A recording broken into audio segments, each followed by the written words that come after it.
اگر آپ کو یہ قرار ہی نہیں آئے گا، ٹھہرنا ہی نہیں آئے گا کسی میدان میں۔ دیکھیں کچھ ایسی اذیتیں ہوتی ہیں جو اذیت ناک ہوتی ہیں، لیکن اگر غلامی میں آ جائے نا آپ تو وہ اذیت ناک نہیں ہوتی، اس چبن میں مزہ آنے لگتا ہے۔ کئی درد بھی مزیدار ہوتے ہیں، کئی درد بھی کبھی زخم ٹھیک ہونے پہ آ جائے نا تو اسے چھیڑو تو مزہ آتا ہے، اس لیے کہ کچھ درد بھی مزیدار ہوتے ہیں۔ آتش سے کسی نے کہا تو روتا بڑا ہے، اس نے کہا محبوب کی یاد میں تڑپتا ہوں، ابھی تو ایک دل ہے، میرے تو خواہش تھی کبھی دو ہوتے نا تو صحیح کر کے تڑپتا۔ رب نے دل ایک بنایا، کہتا وہ مزہ دیا ہے تڑپ نے کہ میری آرزو ہے یا رب میرے دونوں پہلوؤں میں دل بے قرار ہوتا۔ درد میں بھی مزہ ہے، پر شرط یہ ہے کہ لوگ درد میں بھی جینا سیکھیں۔ ہم نہ آرام میں جینا چاہتے ہیں، پنکھے کے نیچے جینا چاہتے ہیں۔ کاش کہ ہمیں صحرا میں بھی نیند کا مزہ لینے کا طریقہ آئے، پھر زندگی کے سارے راستے آسان ہیں، پھر اقرا بھی مشکل نہیں۔ لیکن چونکہ حوصلہ نہیں، صبر نہیں، وہ والا قرار نہیں جو ایک مسلمان سے رب رسول کا مطالبہ ہے۔ حدیبیہ کے موقع پہ نا نبی پاک صلی اللہ علیہ وسلم نے جو شرطیں کافروں کے ساتھ طے کی تھی نا، حضور نے نور بصیرت سے کی تھی نا، تو انہی شرطوں نے پھر فتح کے باب کھول دی۔ ان فتحنا لک فتحا مبینا۔ ایک شرط یہ تھی اگر کوئی مسلمان مدینے سے مکے آئے گا تو مکے والے واپس نہیں کریں گے، رکھ لیں گے۔ پھر غور کریں، کوئی مسلمان اگر مدینے سے مکے آئے گا تو مکے والے واپس نہیں کریں گے، اور اگر کوئی بندہ مسلمان اپنے آقا کی مرضی کے بغیر مسلمان ہو جائے اور وہاں سے وہ مدینے آئے گا تو حضور پناہ نہیں دیں گے۔ تو میرے بھائی، محبوب کی طرف سے آنے والا نہ صرف سوکھ ہی نہیں قبول کرنا چاہیے، دکھ بھی قبول کرنا چاہیے، دکھ بھی قبول کرنا چاہیے۔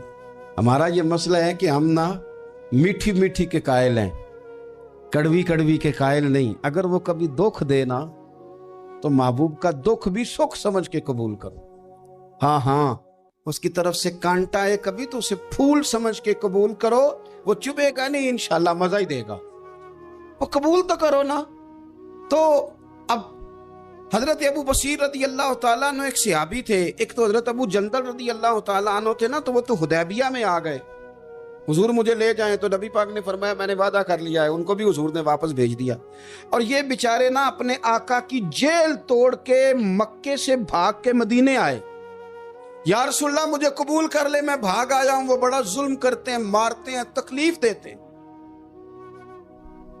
وہ آئے تو ادھر سے نا اس کے مالک نے ایک دو بندے بھی بھیج دیے رکا دے کے کہ یا رسول اللہ آپ کا تو وعدہ تھا کہ آپ بندہ رکھیں گے نہیں۔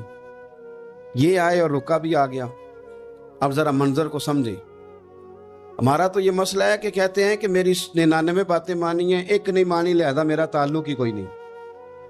لیکن یہاں کیا کیفیت ہے؟ بندہ رو رہا ہے، تڑپ رہا ہے، حضور میں مار سے بچتا ہوا آیا ہوں، جیل توڑ کے آیا ہوں، مجھے قبول کر لیں۔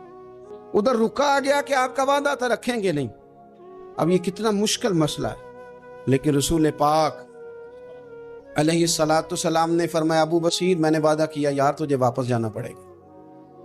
اوئے ہوئے، لوگ تو کہتے ہیں نا کہ وہ پیر صاحب نے کہا تھا تو میرا کام نہیں ہوا، لہذا میری بیعت ہی گئی، چھٹی ہو گئی، ماحول ہی بڑا عجیب ہے۔ حضور نے فرمایا واپس جا، لیکن جے کر یار دے نام دا ملے مینا، پھر انہوں چولی پا لئیے، مینے نو پنجے سٹیے نہ۔ جے کر یار دے نام دا، سامنے والے نے تانا سمجھ کے دیا تھا، پر یار کے نام کا تھا نا، اس نے کہا لا صحیح، سونے کے نام کا ہے نا، تانا ہوا تو کیا ہوا۔ جے کر یار دے نام دا ملے مینا، انہوں چولی پا لئیے پنجے سٹیے نہ۔ تے جے کر یار دے نام دی ملے سولی، پھر جھوٹا جھوٹ لئیے تے پیچھے ہٹیے نہ، جھوٹا جھوٹ لئیے۔ اب لکھنے والے کا بھی اپنا انداز ہے نا، کہتے ہیں یہ بھی میرے لیے جھولا ہی ہے، یہ بھی آرام کی جگہ ہی ہے، جھوٹا جھوٹ لئیے تے پیچھے ہٹیے نہ۔ حضرت ابو بصیر رضی اللہ تعالیٰ عنہ سے حضور نے فرمایا واپس جانا ہے، کہ سونے ٹھیک ہے، کوئی شکوہ نہیں، کوئی گلہ نہیں، یہ بھی میرے محبوب کا حکم ہی ہے۔ اور کیا بات ہے، میرے نبی وعدوں کے پکے ہیں، کیا بات ہے، حضور نے جو کہا کر کے دکھایا۔ کہتے ہیں میں واپس جا رہا تھا، ایک دو بندے ساتھ تھے، جب مدینے کی حد گزر گئی نا، حضور نے تو کہا تھا نا مدینے میں پناہ نہیں دینی، تو میں نے اس سے کہا یار تلوار بڑی سونی ہے، ذرا دکھانا۔ اس نے دکھائی تو ایک کی میں نے گردن کاٹ دی، دوسرا ویسے ہی بھاگ گیا۔ اور بھاگ کے حضور کے پاس آیا جی اس نے تو مار دیا ہے. تو سرکار فرمانے لگے میں نے تو وعدہ پورا کیا تھا نا, تم سے نہیں سنبھالا گیا تو معاملہ تمہارا ہے. اب حضرت ابو بصیر رضی اللہ تعالیٰ نے واپس آئے, عرض کی حضور اب میرے لیے کیا حکم ہے؟ حضور نے فرمایا میاں حکم وہی ہے, مدینے میں ہم نہیں رکھ سکتے تھے. مدینے میں صحابہ تھے نا, حضور کی باتوں سے خوشبو لیتے تھے, مدینے میں نہیں رکھ سکتے. حضرت ابو بصیر کہتے ہیں میں مدینے کی سرحد سے نکل گیا, اس جگہ چلا گیا جو نہ مکے کی ریاست میں تھا نہ مدینے کی. ایک مقام ایس تھا جہاں میٹھے پانی کے کنویں تھے, وہاں رہنے لگا. حضرت ابو جندل کو پتا چلا کہ ایک نیا ٹھکانہ بن گیا, وہ بھی جیل توڑ کے آ گئے. 70 بندے آ گئے, وہاں سے قافلے گزرتے تھے کافروں کے, یہ بھی مسلمانوں کو تنگ کرتے تھے. اگر مکے سے کوئی قافلہ گزرتا تھا تو ہم نے بھی ان کو پکڑا, کافر کا مال مال غنیمت اسباب بن گیا. اور وہ جب قافلہ لے کے آتے تھے تو ڈرے ہوتے تھے, اور ان کو تو ستایا تھا نا. کہتے ہمیں ستایا بڑا تھا, ہم تو انقلابی بن گئے, ہم تو رکھ لیتے نا, بڑی منت کرتے, بڑی جان مشکل سے چھڑاتے. 70 بندے ہو گئے, پھر 300 ہو گئے. تب وہ بصیر کہتے ہیں دنیا مدینے جاتی تھی لیکن ہم تڑپتے تھے, ہم تڑپتے تھے. روت لنگ گئی ہے پھر باہر آ گئی, تے اج چٹھیاں مدینے آئیاں نہیں. ہم تڑپتے تھے کہ یار کوئی موقع ملے. روز رات کو روتے تڑپتے. 300 انقلابیوں کا جتھا صبر سے بیٹھا ہے مدینے کی سرحد پہ, اندر آنے کی اجازت نہیں, پر غلامی میں روز اضافہ ہو رہا. صبر دیکھو, غلامی میں روز اضافہ ہوتا ہے. تنگ آ گئے کافر. پہلے بڑی ڈینگیں مارتے تھے کہ دیکھو ہم نے کیسی شرط منوائی ہے, کیسی شرط منوائی ہے کہ ان کا بندہ آئے گا تو ہم واپس نہیں کریں گے, ہمارا جائے گا تو انہیں کرنا پڑے گا. پھر اتنے تنگ آئے کہ خود آ کے کہنے لگے حضور مہربانی کریں یہ شرط تو ختم کریں, اور ان 300 کو تو مدینے بلائیں, مہربانی فرمائیں. حضور بڑے خوش ہوئے. آج غلاموں کے نام پیغام لکھا, غلاموں کے نام پیغام لکھا. چٹھی لکھی حضور نے. چٹھی کس چیز کی لکھی؟ آ جاؤ یار مدینے آ جاؤ. چٹھی آئی مدینے آنے کے لیے. حضرت ابو بصیر کے نام چٹھی گئی, آ جا یار مدینے, آ جا تیرے نام پیغام سب لائی ہے سرکار نبی سے, اور آیا ہے بلاوا مجھے دربار نبی سے. پیغام آیا. حضرت ابو بصیر اتنے بیمار تھے کہ نزع کا عالم تھا, لیکن اس عالم میں بھی انتظار تھا. اس آخری ویلے اکھیاں میریاں رات تکنائے تیرا, تیرا تے سجنا کچھ بھی نہیں جانا. یہ پا جاویں ایک پھیرا, تے سر میرے تے آن کھلوویں تے پھر پردہ رہ جائی میرا. سوکھا نکلے صاحب ظہوری, یہ ویخ لوے مکھ تیرا. حضرت ابو بصیر کو نہ وہ رکا گیا, حضور کی چٹھی گئی تو یوں چٹھی پڑی. حضور نے فرمایا آ جانا, رستہ کھل گیا ہے, تو آ جا, کھل گیا رستہ. دعا فرماؤ مدینے کے رستے کھل جائیں. کرو نا یار دعا مدینے کے رستے کھل جائیں. کچھ ایسے ہیں جنہوں نے سارے دکھ سنانے ہی مدینے جا کے ہوتے. کچھ لوگ ایسے ہیں جن کے دل اور کلیجے پھٹنے کو آ گئے. دعا کرو رستے کھل جائیں. حضور نے فرمایا آ جا, تیرا راہ کھل گیا.